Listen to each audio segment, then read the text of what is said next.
Yes, so today I will present you the work package 2 of the CRM-geothermal project, which is about the geological controls of critical raw materials, their mobility, source, and long-term sustainability in different geothermal settings.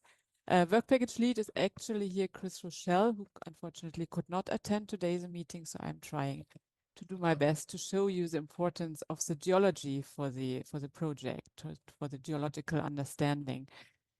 The objective of this work package is to find out how do the critical raw materials become enriched in the fluids and what is their long-term availability in the life cycle of a geothermal plant.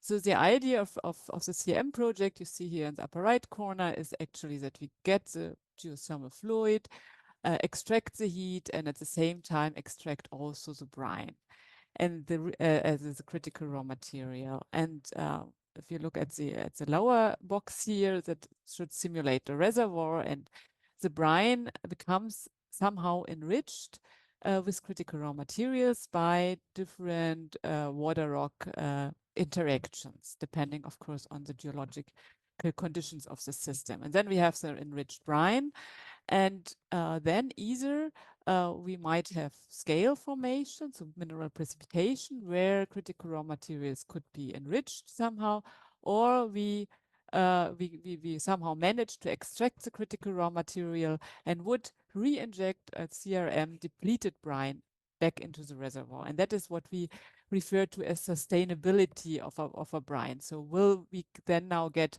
new or fresh critical raw materials back from the rock if we have new water rock interaction. So, and this of course depends on the geological conditions, and that's what we investigate in the project in this work package. If you look at 5 different settings, Katrin has shown this picture already. They are marked here in different colors. We look at high enthalpy volcanic systems in Iceland and in Turkey. We look at the low salinity crystalline systems, looking here in Cornwall, and the Cornwall system is also very important for the project because here the data go into work package 5, where we want to demonstrate the critical raw material extraction at a site. We look at metamorphized flysch, also in a site in Turkey. And then we have the saline waters and sedimentary basins. So these are the green marked areas. So there are many areas actually across Europe are sedimentary basins. So this is very representative for many geothermal systems. And then we have another system that is very specific, and that's where we also left Europe and went to East Africa, because here we have the alkaline systems, where again the geological conditions are quite different. Within this task, if you look carefully, we also see another geological area. These are flooded mines, where we might look at certain point in the project. It is still an open question if you look at this geothermal system. By these 5, we do investigate and did already do quite some sampling. In the work package, there is also like a more comprehensive task where we want to do the host rock characterization for all these geological setting and do experimental leaching and resource calculations, so economic calculations. And if I talk about these, the 6th task here, and when we look at the host rock characterization, of course, we want to know what is in the host rock, what are the critical raw materials therein, and also see how are they bound to different geological settings.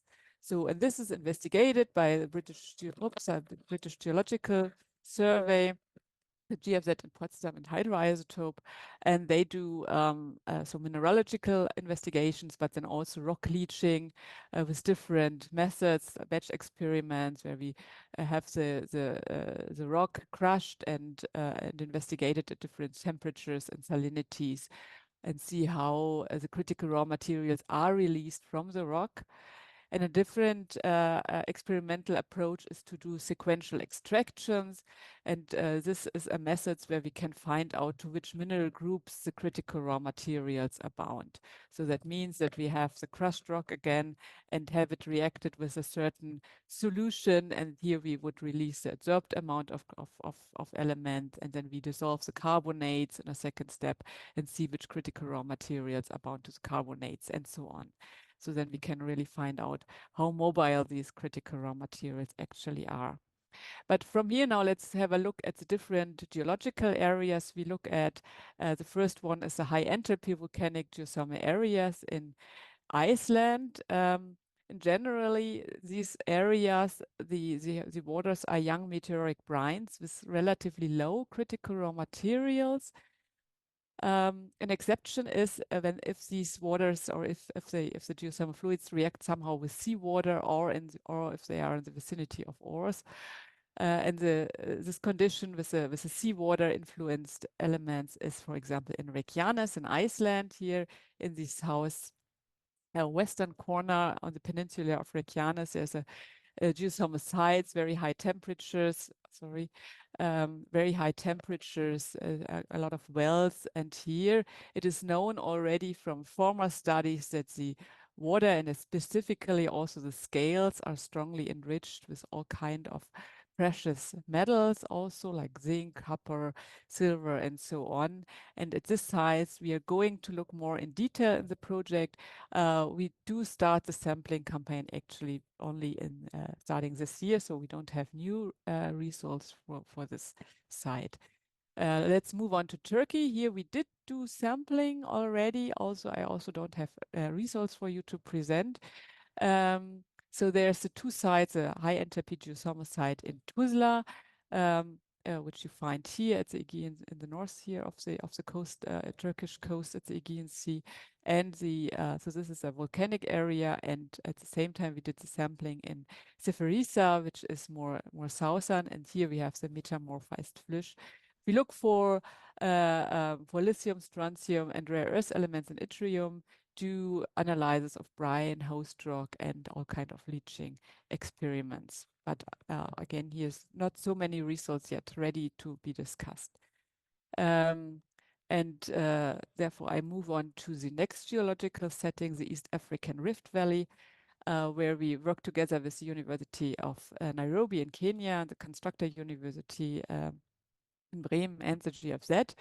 The special thing about the East African Rift Valley is that it's a rift zone. So here we have continental rifting. Two tectonic plates are drifting apart from each other, and there's a lot of volcanic activity between these plates. And along this rift here, there's volcanoes and hot springs, and it's good conditions for geothermal, especially in Kenya. And in Kenya, there's a lot of geothermal electricity production already. In the other countries, not so much, but we have hot springs, and the special conditions is that the waters here are alkaline, and the rocks are often carbonatites. For example, you see here the carbonated volcano, and here in the carbonatites, often they are associated with rare earth elements in yttrium, and that's why we are looking at these systems. We did sampling campaigns, as already mentioned by Anna, already in Tanzania and Malawi over the last 2 years, and Kenya and Rwanda are following this year. We have already some results from Tanzania, specifically where we looked at the brines, so mainly the hot springs. We looked at several rock samples and at the gases. Concerning the brine, there were not so many rare earth elements that we had expected. So we are in the ppb range. So this was not so far really enriched. We found higher concentration of tungsten. That was interesting, but has to be explored also more in detail. This is in contrast actually to the rocks, where you see that here roughly on this picture, where we found some minerals that contain the rare earth elements in yttrium, but there seems to be not really a strong release. The gas content was relatively high in terms of helium. So helium is one of the critical raw materials we are looking at. So in some of these hot springs, there was higher content of helium. And with that, I'm coming to the next geological system, the sedimentary basin systems. Sedimentary basins form actually just by long-term subsidence um, of a geological area, creating an accommodation space where sediments accumulate over millions of years. So basically you have sediment packages, different packages with, of course, different properties. There are often, the fluids in there are often highly saline. And of interest here are rocks like sandstones or carbonates where we have good fluid flow that can be used for geothermal energy extraction. In the map here in the middle, you see where we can find geological sedimentary basins across Europe. And we focus now a little bit on Germany. There are 3 sedimentary basins. The largest here is the North German Basin. There's the Upper Rhine Valley and the Molasse Basin. And in the CRM project, we look at one specific site in the North German Basin and look here at lithium and strontium and also at copper. And this is Groß-Schönebeck. It's a geothermal research platform, which is very well characterized. We have a host rock of a sandstone and volcanic rock layer. It's very saline, so there's 265 gram per liter salt content, mainly sodium and calcium chloride.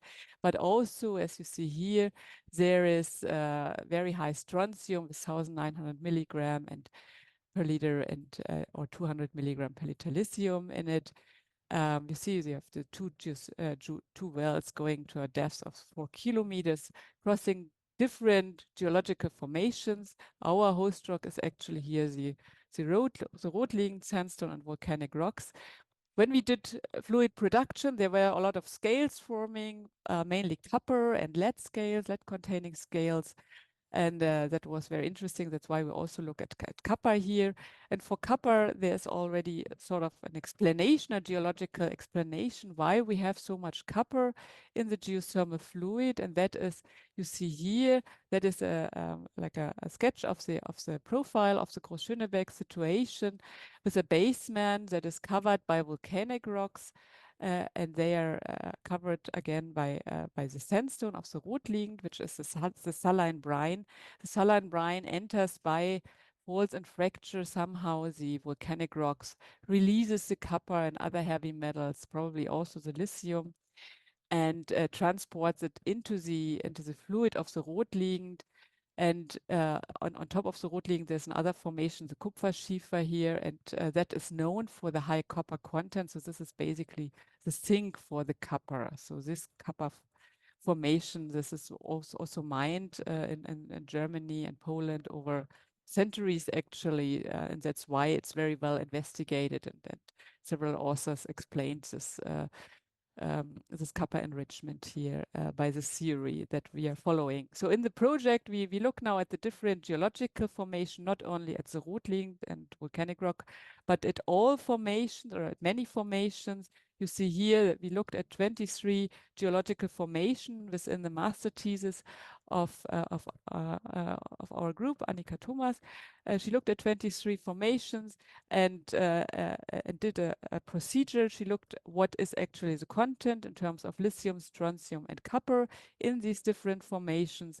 And then she selected the highest concentrated formations and did experiments, the sequential extraction that I mentioned already, mineral analysis and leaching experiments. And in the end, there will be a sedimentary basin model also developed. So this is happening for the sedimentary basin situation. And then finally, I'm coming to the low salinity water and fractured crystalline rock in Cornwall, UK. So Katrin already mentioned about that a bit. In Cornwall, there are many granitic host rocks here that are fractured and that have enhanced heat flow, and that is investigated by British companies and the British Geological Survey.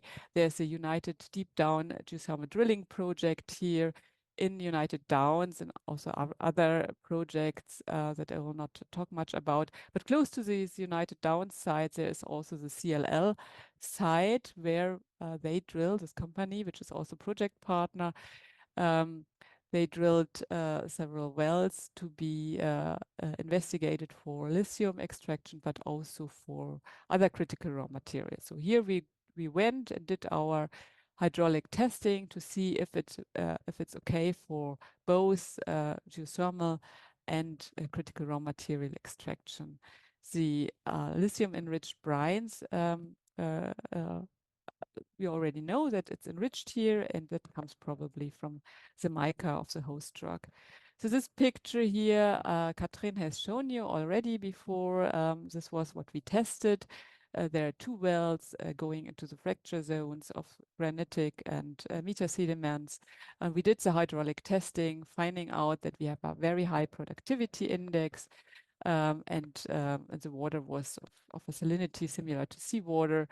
We found increased lithium iron, which might be a little bit of a challenge for operating a geothermal or mineral extraction site, and increased fluoride concentration also. And I think with this, I'm already at the end of my presentation. I thank for your attention. I also have some questions for you, which you might want to discuss with me now in the following. So what do you think? At which geologic formation are you most interested to look at? What is the critical raw materials that you are most specifically interested? What do you think we should more investigate more closely? And do you think we should focus the research more just on the lithium alone? So, and with this, yeah, again, I thank you, and I'm happy to answer your questions.